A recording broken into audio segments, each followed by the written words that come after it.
नमस्कार। CRS group में आपका हार्दिक स्वागत है। और आज का हमारा विषय है उपसर्ग। उपसर्ग हम किसे कहते हैं और हम यह कैसे जानेंगे कि दिया गया शब्द उपसर्ग विधि से बना है अथवा नहीं। इस वीडियो में हम यही पढ़ेंगे।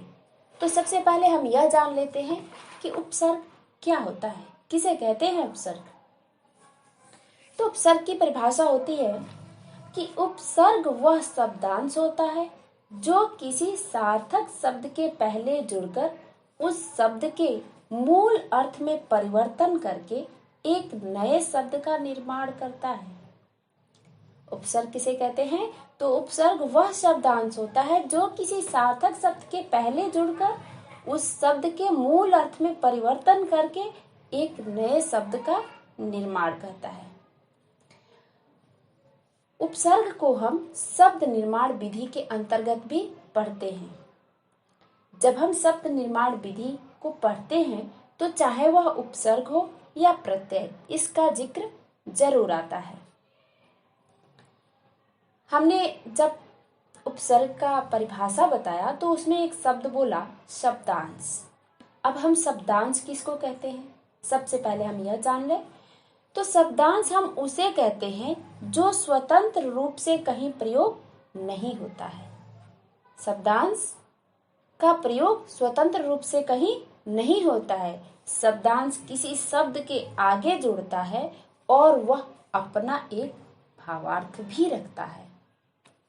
क्या होता है कि शब्दांश किसी शब्द के आगे जुड़ता है और उस शब्दांश का अपना एक भावार्थ भी होता है। उपसर्ग कैसे हम पहचानेंगे कि दिया गया शब्द उपसर्ग विधि से बना है अथवा नहीं बना है? तो इसका परिभाषा ये होता है कि उपसर्ग विधि से बने नए शब्द का अर्थ उपसर्ग के भावार्थ तथा मूल शब्द के अर्थ के आसपास ही होता है, अलग नहीं होता है। इसको हम कह सकते हैं कि शब्दांश में जब हम शब्द को जोड़ेंगे तो जो नया शब्द बनेगा वह शब्द वही क्या होगा, उपसर्ग विधि से बना हुआ शब्द होगा। तो हम चेक कर लेते हैं, एक एग्जाम्पल से समझते हैं इसको। सबसे पहले हम एक शब्द लेते हैं, जैसे सत्य ले लिया हमने एक शब्द और उसमें हम एक शब्दांश जोड़ देते हैं। तो हमारा ये शब्दांश अ हो गया और अ और सत्य को जब हम जोड़ेंगे तो जो हमारा नया शब्द बनेगा वह क्या बनेगा, असत्य बनेगा। नया शब्द बना हुआ क्या हुआ, असत्य बनेगा। और अ का भावार्थ होता है नहीं, क्या होता है, नहीं। और सत्य का अर्थ होता है सच। तो इन दोनों को मिलाएंगे, जिस सच नहीं मतलब जो सच नहीं है, और असत्य का अर्थ भी होता है जो सच नहीं हो। इस तरह से हम यह कह सकते हैं कि यह असत्य शब्द उपसर्ग विधि से बना हुआ एक नया शब्द है। क्या है, उपसर्ग विधि से बना हुआ एक नया शब्द है। हम दूसरा एग्जाम्पल लेते हैं, भ्रमर शब्द। क्या लेते हैं, भ्रमर शब्द है और हम उसमें परि उपसर्ग लगा देते हैं। क्या लगाते हैं, परि।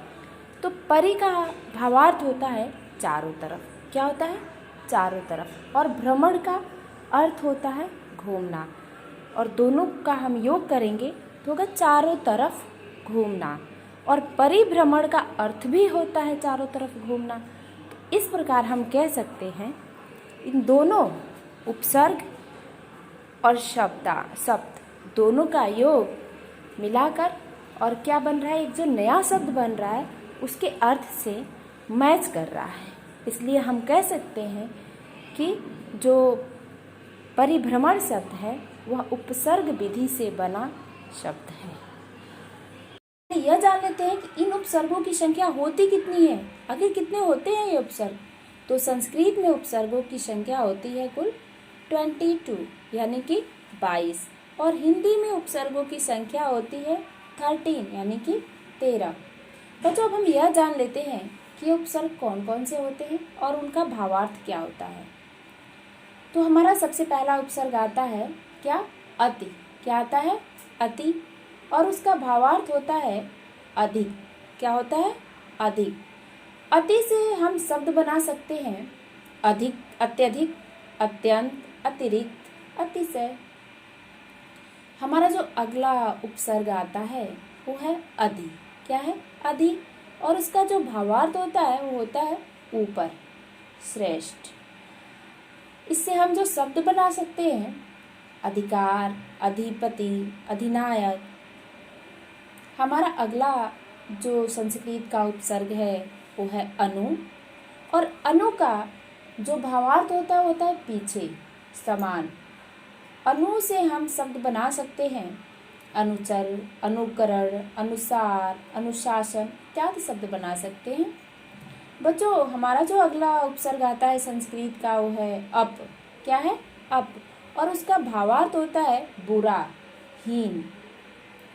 और अप उपसर्ग लगाकर हम शब्द बना सकते हैं अपयश, अपजस, अपमान, अपकार इत्यादि शब्द बना सकते हैं।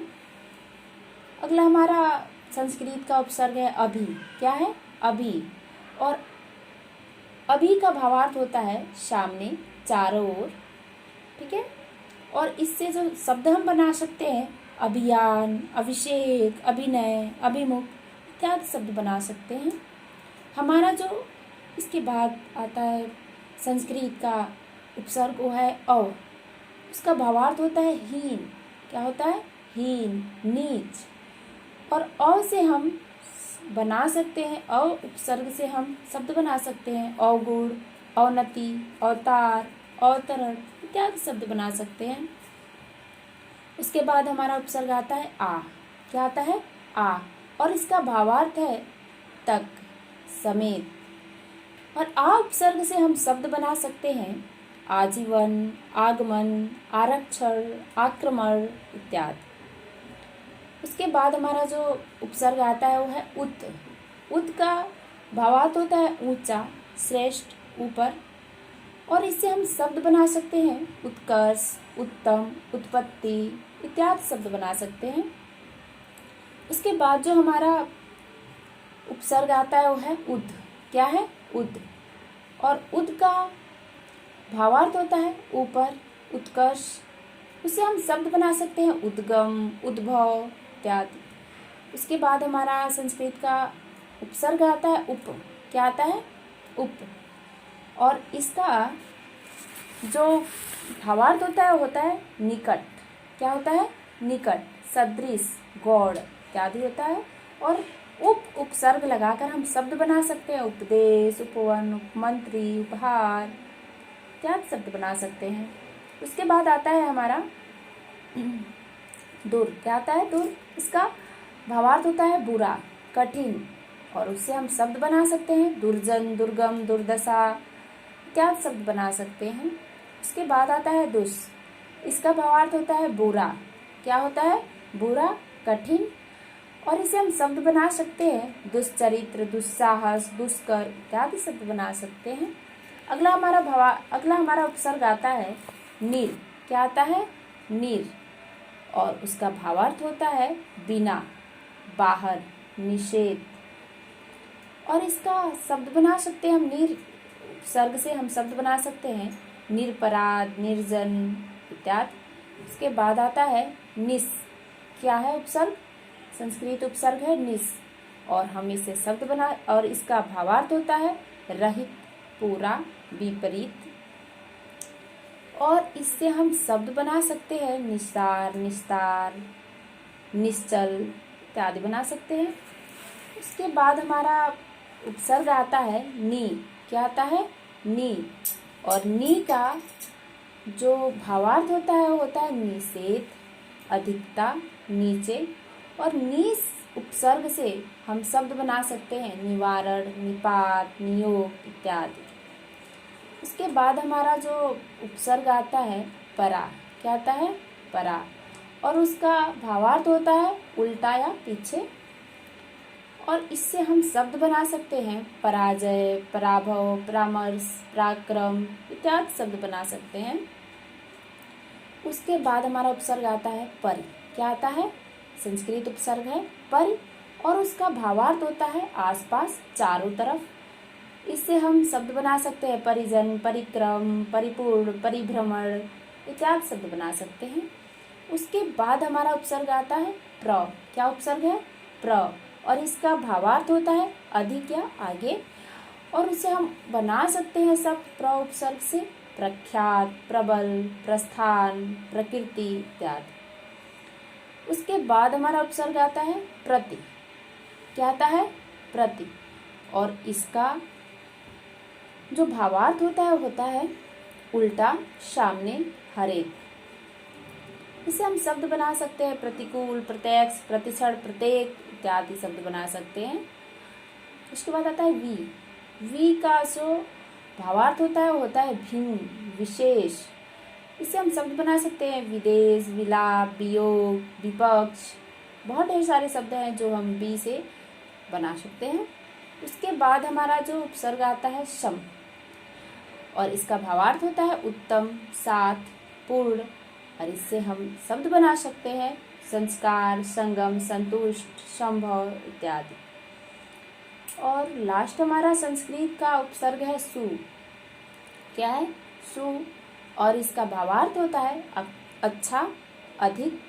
और इसे हम शब्द बना सकते हैं सुजन, सुगम, सुशिक्षित, सुपात इत्यादि। इस तरह से हमारे संस्कृत के जो उपसर्ग थे वो खत्म हुए। अब हम बताते हैं आप लोगों को कि हिंदी में उपसर्ग कौन कौन से होते हैं और उनका अर्थ क्या होता है, उनका भावार्थ क्या होता है। हाँ तो प्यारे बच्चों, अब हम यह जान लेते हैं कि हिंदी में उपसर्ग कौन कौन से होते हैं और उनका भावार्थ क्या होता है और उनसे कौन कौन से शब्द बनाए जा सकते हैं। तो हिंदी में जो उपसर्ग होते हैं, पहला उपसर्ग है हमारा अ, और उसका जो भावार्थ होता है वो अभाव। अभाव अर्थ में कमी, निषेध के अर्थ में लिया जाता है। और उसे हम अ उपसर्ग से शब्द बना सकते हैं अछूता, था, अटल इत्यादि शब्द बना सकते हैं। हमारा दूसरा उपसर्ग आता है हिंदी का अन। अन का जो भावार्थ होता है वो भी होता है अभाव, निषेध। और इसे हम शब्द बना सकते हैं अनमोल, अनबन, अनपढ़। हमारा अगला हिंदी उपसर्ग आता है क, और इसका भावार्थ भी है बुरा, हीन। और इसे हम शब्द बना सकते हैं कपूत, कचोट इत्यादि। उसके बाद हमारा उपसर्ग आता है हिंदी का कु, और इसका जो भावार्थ होता है वो होता है बुरा।